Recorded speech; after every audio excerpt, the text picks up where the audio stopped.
5.5 years. Before we milked with robots, we had a double A herringbone parlor. So one of the questions that we get asked most frequently is why we switched to robots and if it was because of labor. So for us, labor was a factor, but it wasn't our number one factor. Our number one factor was just time spent in the parlor from like me and my dad's standpoint. So we've always been very hands-on with our cows, and we were just spending a lot of time in the parlor as we needed to transition the farm into other avenues as well. The time that we were spending in the parlor was just really hard. Not the hours, but the fact that every day at the exact same time, twice a day, someone had to be here, and it was 2 people had to be here milking in the parlor. By going to robots at nighttime, it's a one-person job, and it can be done anywhere between 2:30 at night and midnight. Whatever time you want, you can come out and do these chores. So in the springtime, in the summer, fall harvest, when we're really busy, that freedom to come to the barn whenever we wanted to has been huge for our operation. I was the predominant cow touch person in the parlor, and I'm still the predominant cow touch person in the robot. So by cow touch, I mean I'm the person that does most of the breeding, the treating, things that are really, hands-on with the cows. I don't scrape the barns, but I am in charge of herd health and all of that type of stuff. So I was still the person in the parlor. I'm still the predominant person with the robots. The time that I'm spending in the barn hasn't changed much from the parlor to the robots, but my time is more efficient because I'm doing more of that stuff. I'm not spending so much time milking cows that I don't have time to do that other stuff because we're busy with spring season and harvest and all of that. I still have time. So I'm gonna stop talking for a second so you can watch this cow attach.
So on this cow, you saw these are the brushes. They brush every cow twice before they attach. For total treatment time, so the time from when she walked in until she was totally hooked up was 1:45 on this cow. So that's going to sanitize the brushes off. That means she's successfully letting milk down on all 4 quarters.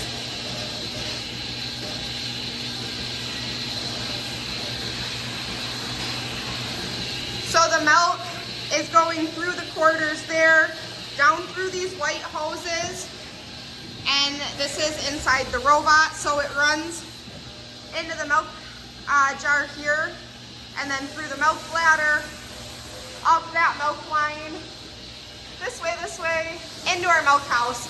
But all of this lovely wires and mechanical stuff there is what really runs the robot. Lots of air pressure from the air compressors. It's got a screen here that really shows everything about the robot. So this cow is going to take on average 6.5 minutes in the box.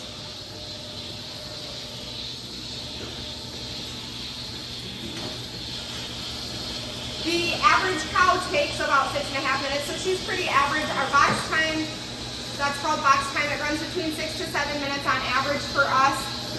We average 2.8 milkings right now, so our top cow can go up to 6 times a day, and we do have cows that go 6 times a day. We fetch twice a day to make sure that everybody's going twice a day. Some other frequently asked questions I get is, what happens if a cow doesn't need to come into the robot? So if you watch this cow come in, it went right to milking her. If a cow comes in and the robot says, no, you're not going to give enough milk, or you've been here too recently, the front gate will open and it just lets the cow right out.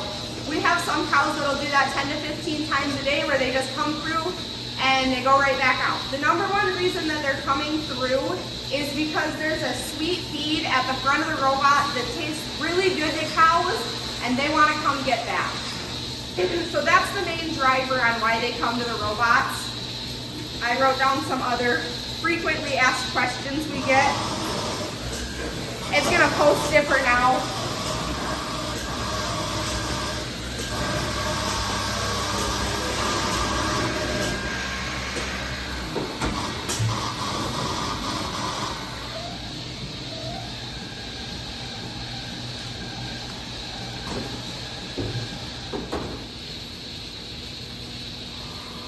Sorry, I switched positions. I was hoping that if I'm out here, it'll be a little quieter and you'll be able to hear me better. So this is our second robot. The front robot, which I was just standing next to talking, is that side.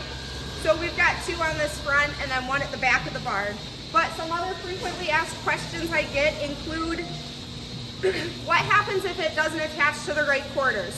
So when you saw the brushes spin because it was letting all 4 quarters have milk down, letting milk down on all 4 quarters, that means it's successfully attached. So if it doesn't do that, it means it's not attached correctly, and it will, if it doesn't detect milk flow, it'll wait a certain amount of time, pull the quarter back off, and retry. It will only hold a cow in the box for 5 minutes without without taking the milker back off and letting the cow out, and that's called a failure. So we run about 5 to 6 failures a day where just the cow came in and for whatever reason that day it did not attach correctly. Please leave my phone alone. One of the other frequently asked questions I get is, oh, okay, you have robots, that's cool, but who's at home running them? Nobody. These robots they're designed to function.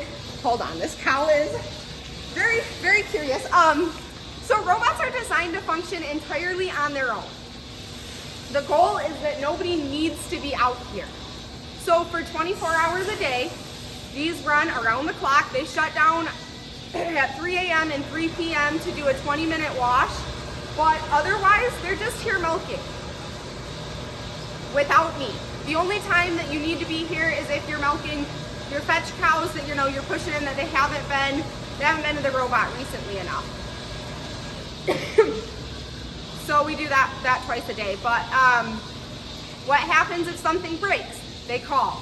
So they've got a phone and they have my lovely phone number on speed dial, and as soon as something goes wrong, they call me. So that runs 24/7. There's certain calls that we have shut down at night that we call non-critical. So just things that everything's still operational, but there's a slight problem. So questions we get is, how often do they call? And that really seems to come in phases. So we might have a week where there's no calls at all, and then you'll get a couple days where you just have a lot of fluke stuff. So one of the biggest things that they call for is failures. So when I said that a milking will fail, if the robot does that 3 times in a row, it doesn't matter if it's the same cow cycling through or 3 different cows. If it has 3 failed milkings in a row, the robot will shut down and call.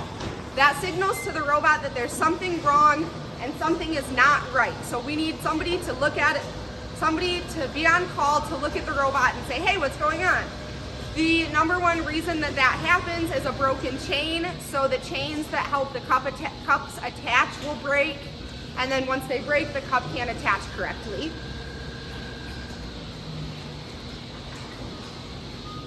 We talked about why we put them in already. I talked about how often they call. So the robots, I told you they feed inside the robot. The cows have that collar on them with the gray transponder. That is how every robot knows what cow is walking into the robot. So that collar measures rumination, activity, and then that talks through the computer system and through the robots to predict how much milk she's gonna give each milking. It measures her milk temperature, milk color, milk conductivity. So it gives a health score for every cow every day. This cow wants to come back. It also measures their heat activity, so it tells us if they're in heat. They get fed based on how much milk they're gonna give that day. So a cow giving more milk gets more feed inside the robots to help them come more often. A cow close to dry off that's just, kind of maintaining her production, she's cut back on how much pellets she gets every day. I think this cow right here might refuse, so you'll be able to see what happens on a refusal.